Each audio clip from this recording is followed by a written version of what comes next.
آخر کار احسن کو شمشیر چھوڑ دیتا ہے۔ احسن کے گھر والے اور مہک کے گھر والے احسن کا انتظار کر رہے ہوتے ہیں۔ احسن آ جاتا ہے، سب اس سے ملنے لگ جاتے ہیں۔ احسن آ کر مہک کو کہتا ہے سوری مہک، میں تم سے شادی نہیں کر سکتا، تمہارے لیے شمشیر ہی ٹھیک ہے، کیونکہ شمشیر نے اسے دھمکی دی ہوتی ہے اگر وہ اس سے شادی کرے گا تو وہ اس کے خاندان کو گولی مار دے گا۔ یہ بات سن کر احسن کے باپ کو بہت زیادہ غصہ آتا ہے۔ وہ احسن سے کہتا ہے یہ تم کیا کہہ رہے ہو؟ احسن کی ماں بیچ میں آ جاتی ہے کہ بیٹے کی جان بچ گئی یہی بہت ہے، اب اس سے شادی کرنے کا کوئی فائدہ نہیں۔ مہک کو شمشیر کی کال آتی ہے۔ مہک شمشیر کو کہتی ہے تم مجھے بار بار تنگ کرتے ہو، اس سے اچھا ہے کہ تم مجھے مار دو۔ شمشیر کہتا ہے مرنے سے اچھا ہے تم میری بن جاؤ، میں تم سے بہت زیادہ پیار کرتا ہوں۔ لیکن مہک کہتی ہے میں تم سے پیار نہیں کرتی، میں زہر کھا کر مر جاؤں گی۔ شمشیر کہتا ہے زہر تم جس دکان سے خریدو گی وہ دکان والا تمہیں زہر دینے سے پہلے خود زہر کھا کر مر جاتا ہے۔ شمشیر کا بابا صاحب شمشیر کو کہتا ہے کہ میں سوچ رہا تھا تم معافی مانگو گے جس لڑکے کو تم نے اغوا کیا تھا۔ شمشیر کہتا ہے میں کبھی بھی معافی نہیں مانگوں گا۔ شمشیر کا باپ کہتا ہے شمشیر کو اس لڑکی کا پیچھا چھوڑ دو، لیکن شمشیر نہیں مانتا۔ شمشیر کا باپ اس کی ماں کو بلاتا ہے اور کہتا ہے کہ تم دونوں مہک کے گھر جاؤ، کچھ لے دے کے بات رفع دفع کر دو، تو تم جا کر شمشیر کو بھی سمجھاؤ۔ شمشیر کی ماں کہتی ہے کہ ایسی ایری گیری لڑکی ہمارے گھر کی بہو نہیں بن سکتی، تم چھوٹے بچے ہو، اس وجہ سے تمہارے بابا صاحب تمہاری ہر غلطی معاف کر دیتے ہیں۔ شمشیر کہتا ہے کہ میں مہک سے پیار کرتا ہوں، صرف اسی سے ہی شادی کروں گا، اور شمشیر اپنی ماں کو کہتا ہے کہ آئندہ آپ مہک کے بارے میں ایرا غیرا لفظ استعمال نہ کریں، مجھے اچھا نہیں لگتا۔ شمشیر کی مہک کے گھر جانے کی تیاری کر رہی ہوتی ہے اور اس کے بھائی دارا کو کہتی ہے پتہ نہیں اس 2 ٹکے کی لڑکی میں تمہارے بھائی کو کیا نظر آ گیا جو اس کے پیچھے ہر ٹائم بھاگتا رہتا ہے۔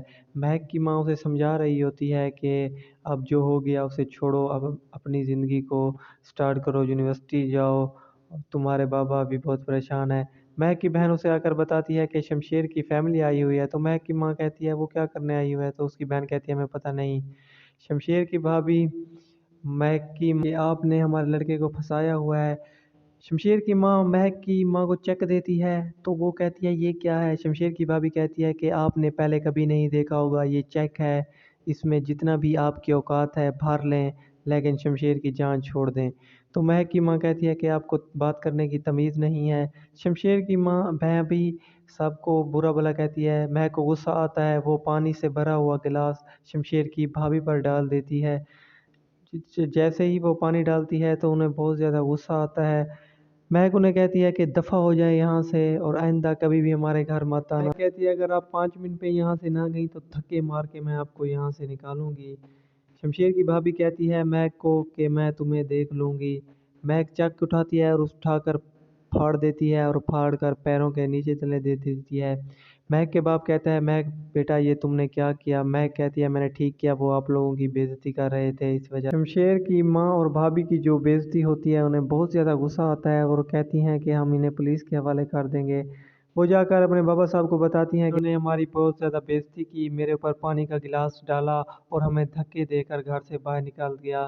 تو دارا کو بھی بہت زیادہ غصہ آتا ہے۔ دوسری طرف شمشیر آتا ہے، ان سب کو پریشان دیکھ کر کہتا ہے کہ کیا ہوا، کوئی مر گیا ہے کیا؟ تو شمشیر کا بابا صاحب اسے بلاتا ہے اور کہتا ہے ادھر آ کر بیٹھو۔ تو شمشیر کی بھابھی یہ کہنے لگتی ہے کہ ہم مہک کے گھر گئے تھے رشتہ لینے لیکن انہوں نے ہمیں بے عزت کر کے بھگا دیا۔ شمشیر کو یقین نہیں آتا کیونکہ شمشیر کی بھابھی جھوٹ بول رہی ہوتی ہے۔ شمشیر کی ماں اس کی بھابھی کو بعد میں کہتی ہے تمہیں یہ نہیں بولنا چاہیے تھا، اگر شمشیر کو پتہ لگ گیا تو بہت برا ہوگا۔ مہک بعد میں اپنے بابا کو کہتی ہے کہ میں نے ان کے ساتھ بہت برا کیا، مجھے ایسا نہیں کرنا چاہیے تھا۔ احسن بہت زیادہ پریشان ہوتا ہے کیونکہ احسن کو شمشیر دھمکی دیتا ہے اگر تم آئندہ مہک کے قریب بھی دیکھا میں تمہیں مار دوں گا اور تمہارے ماں باپ کو بھی مار دوں گا۔ اس وجہ سے احسن خاموش ہوتا ہے۔ مہک اپنا گھر چھوڑ کر چلی جا رہی ہوتی ہے تو احسن کہتا ہے بات سنو میری، لیکن وہ بات نہیں